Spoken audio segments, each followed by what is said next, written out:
Now we turn to our panel discussion of Generation United's report, Family Matters. There are biographies in your materials, so I'll try to keep the introductions brief.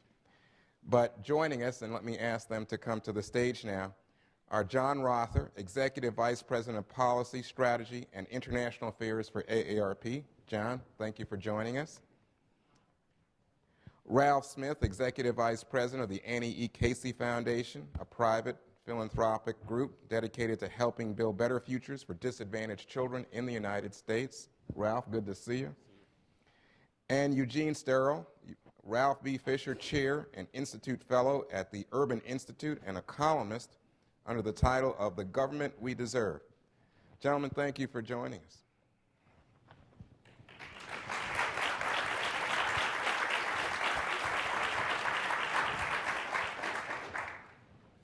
Let me begin with Eugene and talk a little bit, ask you to talk a little bit about why in this report, Family Matters, you believe that it's important not to simply think in terms of a budget for children or seniors, but to think in larger terms. Well, I think the report really defines the issue very well in terms of saying that whatever our issues are, we're in them all together. And in fact, there's none of us who, at some point in our life, usually isn't young, middle-aged, and old, right? So we're often talking about how do we want to create a government that serves us all well over a lifetime, and how do we unite in terms of determine what that government will be if we're talking about government policies in particular. I should comment that we're in a very tough time now. My simple statistic on this is that the government now federal government spends about $30,000 a household, and it collects $20,000 in taxes. And that gap, that's just total spending and total taxes divided by number of households. That gap is so large, and it doesn't end going into the future. And so we're about to move to a period with some very, very tough decisions on how we're going to close that gap so that we don't borrow so much from China, so that we don't leave, and this is, I don't want to make this a generational story, but we don't leave so much debt to our children and grandchildren. And so we need to somehow or another figure out how we can together try to address this very, very big issue. It's not just an issue of where do we want government to expand, but we have to at the same time ask ourselves where do we want government to at least slow down its rate of growth. And that's a tough issue, and it's not going to be solved, I think, by pitting one generation against the other, but really by trying to figure out how to solve this problem together. And John, you know, when I think about this issue, I think historically, of course, in the United States, we've made an effort, a direct effort, to try to compensate for high poverty rates among seniors in American life, but there has been no complementary effort to deal with poverty. Now, you know, 14% in general, but it's 1 of every 5 American children, according to recent statistics, living in poverty. So how do you think about this issue as someone who is working with it on a daily basis for AARP? Well, poverty is a multifaceted issue, and the root of it is a lack of household income, lack of a job. That's the first thing you have to look at. But after that, I think that you know, we're a rich country. We can afford to assist people who are in between jobs, who are unable to find jobs. We have the resources to do that. We have not done it, and not just for children, but also for seniors. We've got persistent poverty there. And Gene is correct in terms of we're in a tough economic climate. We do need some kind of shared sacrifice. But certainly the test of sharing is not to cut every government program the same amount. The test of sharing is the impact on people. And if it makes the situation for poor people worse, then I think it fails that test. If it cuts back on the kind of human capital investments that would grow our economy and help people be more secure in their families, then it fails that test. So I think we have to look at the situation we're in through the lens of shared sacrifice, investments that are needed in people, and you know, protecting the most vulnerable. And I think we can make some progress there. Certainly not stay with the status quo, But this is going to require a different way of looking at the budget from what we've done so far. So let me just ask you to refine that. So when you hear Gene talking about the need for greater emphasis on children in terms of budget issues, do you find yourself thinking, well, that's not the way to go, because what you said was it's income to the entire household that matters? Yeah, I do think it's household income that does matter.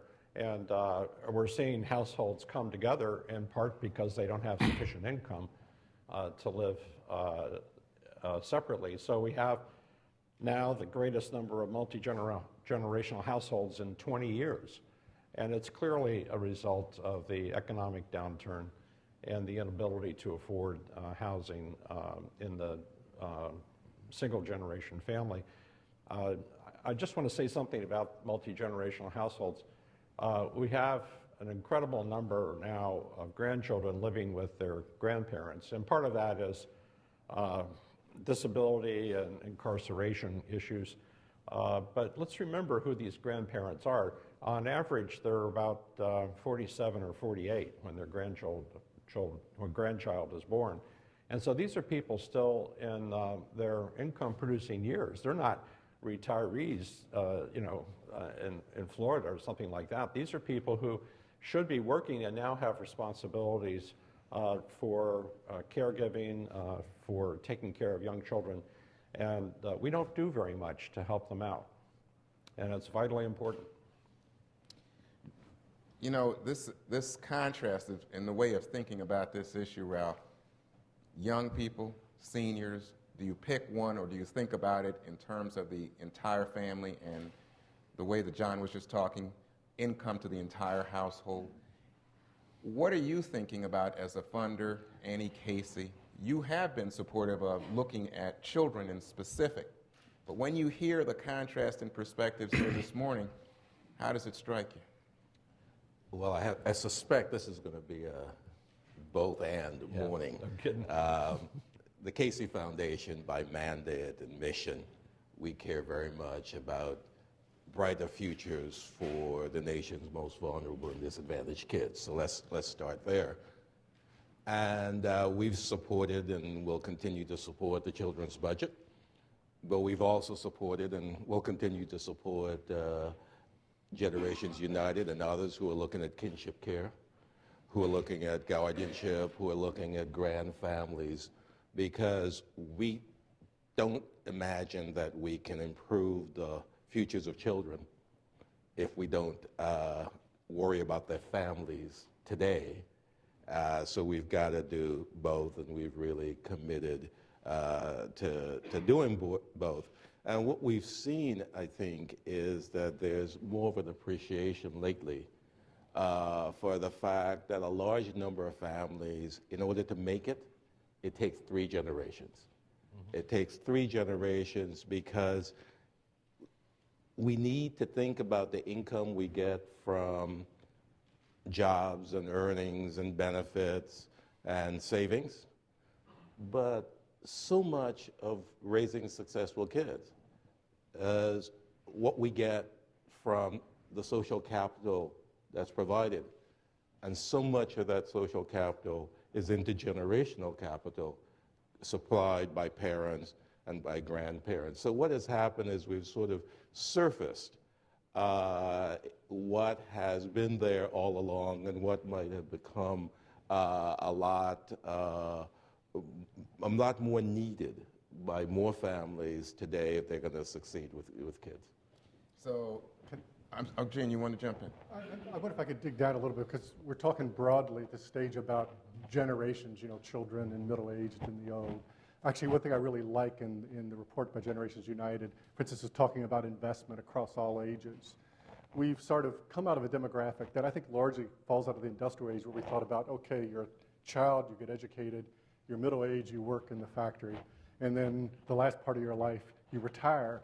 And I think a much more modern notion of the life is that education's across the lifestyle, leisure's across the lifestyle. I think we put a lot of pressure on middle-aged families in terms of raising children, the time they have with their children, and that these things, work, retirement, leisure, sort of go across the lifestyle.